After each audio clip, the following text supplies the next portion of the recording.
I shall resign the presidency effective at noon tomorrow.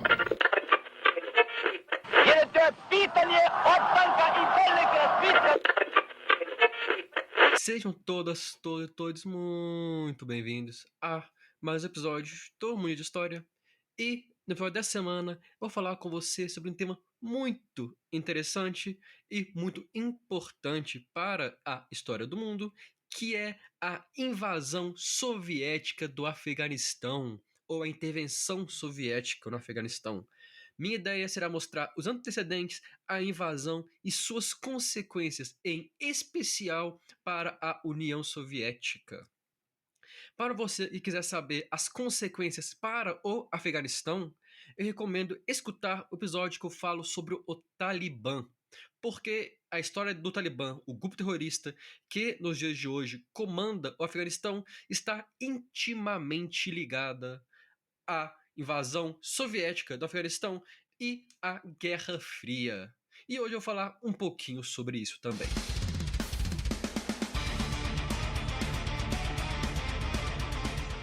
Para nós começarmos, eu tenho que falar sobre Mohammad Daoud Khan. Esse nome pode passar batido por muitos de vocês, mas esse homem, Mohammad Daoud Khan, foi o presidente do Afeganistão, até que em abril de 1978 foi deposto por um movimento liderado pelo Nur Muhammad Taraki, um socialista que contava com o apoio dos militares. É de esperar, então, que o governo que assumiu o Afeganistão era o governo socialista. E era de fato. Porém, esse governo já começou com um problema. O Partido Democrático do Povo do Afeganistão, o partido no poder, já foi dividido em duas alas. De um lado, o KALK, peço perdão pela pronúncia, o Partido do Povo, e do outro lado, o Partido Parchan. Ambos emergiram do Partido do Povo.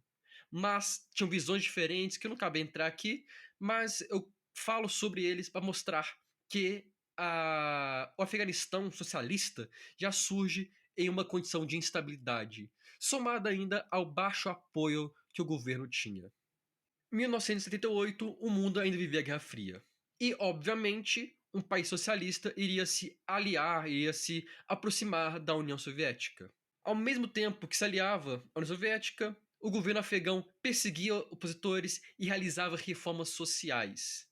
Essas duas ações geraram duras críticas dos grupos anticomunistas, mas também dos grupos muçulmanos mais radicais, o que já prejudicava a situação.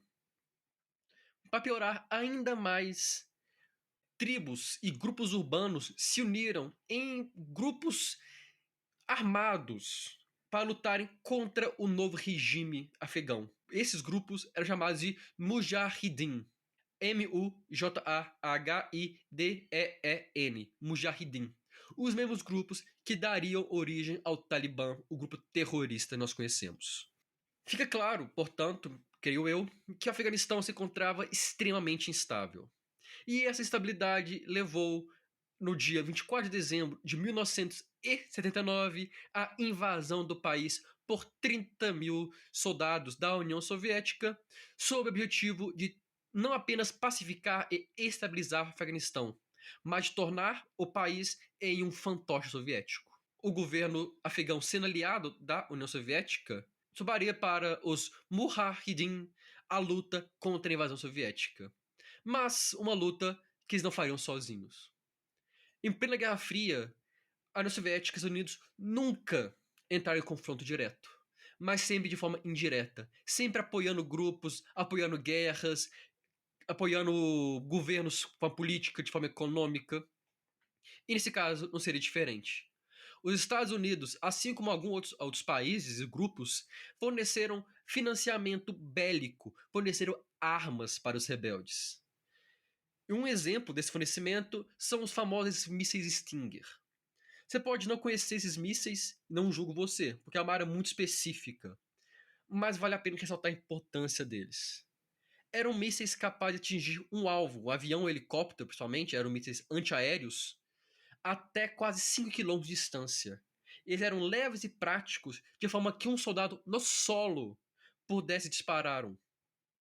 A CIA forneceu pelo menos 500 mísseis Stinger aos Mujahideen, porém há fontes que dizem que o número real é de mais ou menos 2.000. Esses mísseis foram essenciais. Por quê? Porque forneceram aos rebeldes, aos afegãos, uma arma poderosa para combater a força aérea soviética. Tanto que os aviões e helicópteros soviéticos não conseguiam fazer muitas operações em solo. Realizaram muitos bombardeios, inclusive, mas as grandes operações eram barradas, o grande uso era barrado pela utilização de armas americanas. A falta de sucesso não ficaria restrita ao ar. A ausência de vitórias e de uma solução do conflito levou a União Soviética a aumentar sua presença no Afeganistão para 100 mil soldados que ocupavam grandes cidades, cidades médias e algumas posições estratégicas. Mas isso não era suficiente, porque o interior do país continuava sob relativo domínio dos rebeldes Mujahideen, que conseguiam se locomover sem grandes problemas. Somado a isso, no interior, os rebeldes conheciam o terreno, as famosas montanhas do Afeganistão, conheciam as vilas, tinham aliado nas vilas, permitindo que sua guerra de guerrilha tivesse um grande sucesso contra o Exército Vermelho. Vale ressaltar que as mesmas questões dariam vantagem para o Talibã ao enfrentar os Estados Unidos na década de 2000. Sim, os Mujahideen, que eram financiados pelos Estados Unidos, depois se tornaram inimigos dos Estados Unidos.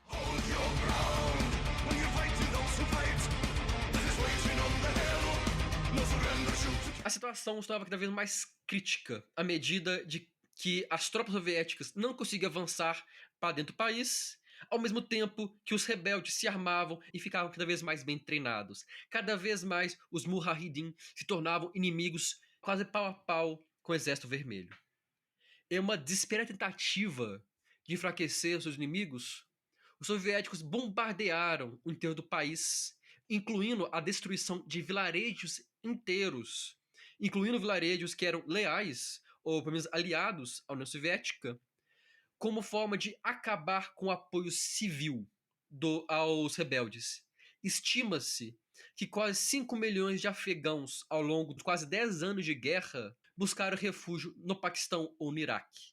5 milhões de pessoas tiveram que deixar suas casas para não correrem risco de serem massacrados pelas tropas soviéticas.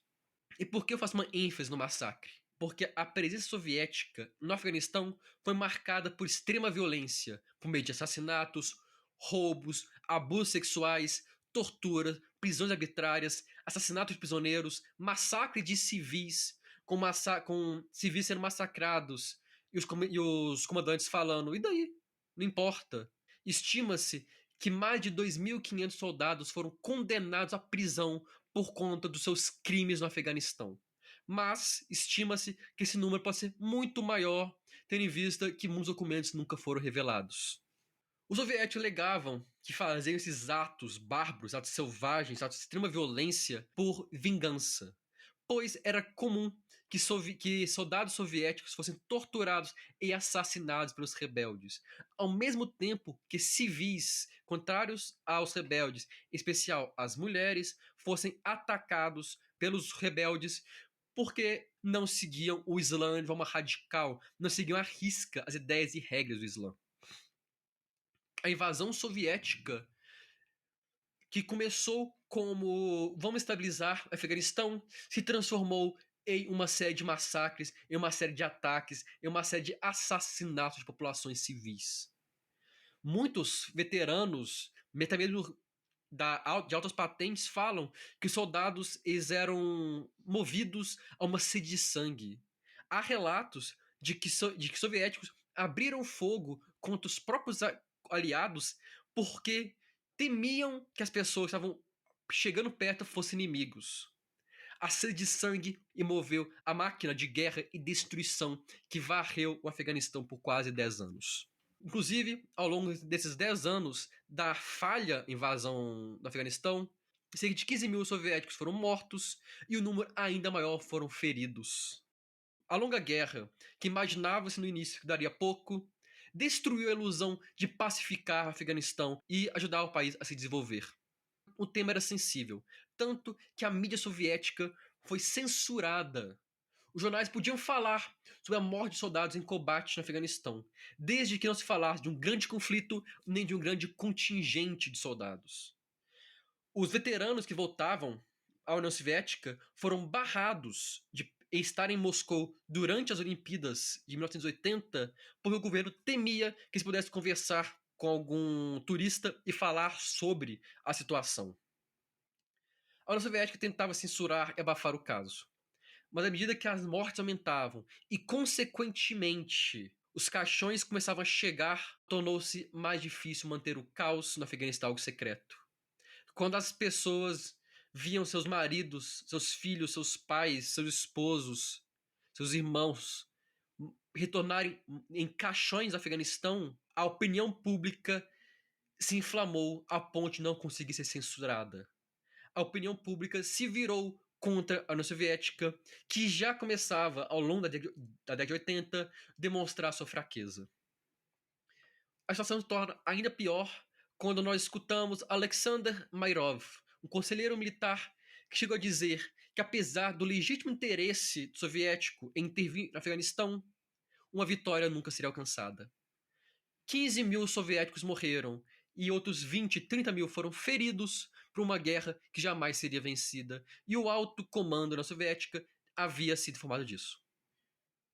A retirada das tropas derrotadas foi acordada em 88 e completada em 15 de fevereiro de 1989, deixando para trás 1,5 milhão de civis mortos, um número de rebeldes imenso mortos e um governo socialista fragilizado que resistiria até 1992 até ser deposto pelos Mujahideen, levando a um grande caos, a um grande conflito armado no Afeganistão.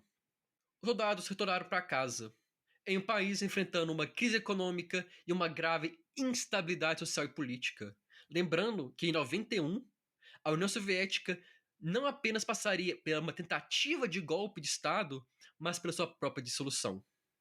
Eu cito aqui agora as ideias do Rafael Raveni e Assim Prakash, dois estudiosos sobre questões da Guerra Fria, sobre questões de guerras, e as ideias deles sobre a relação do Afeganistão com a queda da União Soviética.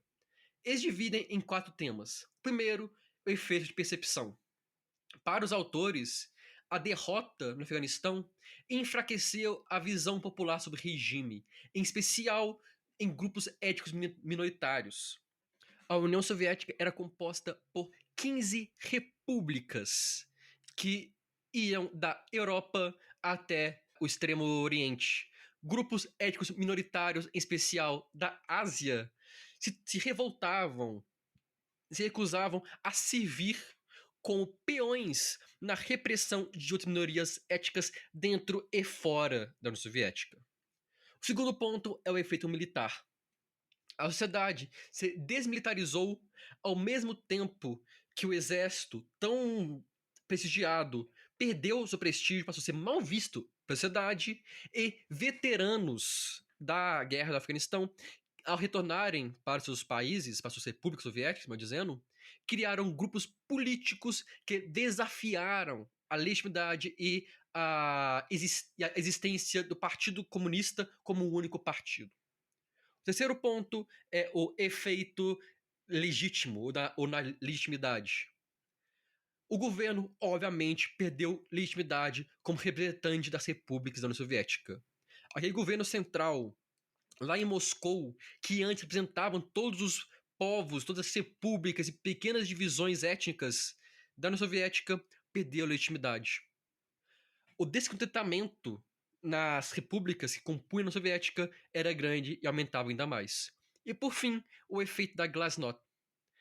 Aumento do apoio às reformas de Gorbachev, da Glasnost e a Perestroika, a reconstrução e a transparência, e as reformas têm como consequência o enfraquecimento do regime à medida que a crise foi se agravando até o fim da União Soviética em dezembro de 1991.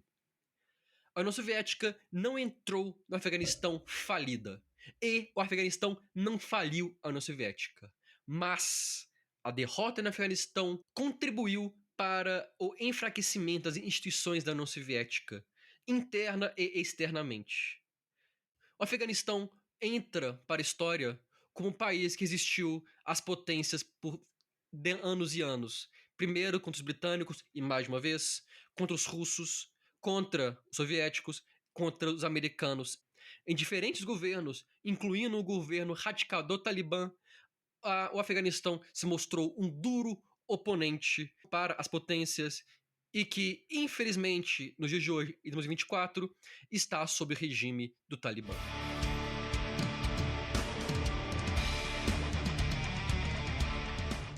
Eu agradeço a todo mundo que citou o episódio até aqui. Convido você a nos seguir no Instagram, Twitter, Facebook e Blue Sky nas páginas Mundo de História. Por meio delas, você sempre estará por dentro de quando um novo episódio for publicado. No nosso Instagram, você encontra ainda o link para o nosso Catarse, para você que tem interesse e condições de financiar nosso podcast com valor único ou valor mensal, que ajuda a manter o projeto de pé. Mas você também pode nos ajudar e muito compartilhando esse e outros episódios com seus amigos, colegas, familiares, vizinhos, vizinhas, qualquer um que você ache possa gostar desse e de outros temas e de entender um pouco mais sobre história. No mais, eu agradeço novamente a todo mundo que escutou por estar aqui. Espero ter gostado, espero ter achado interessante. Vejo todos vocês na próxima semana. Um grande abraço e até lá.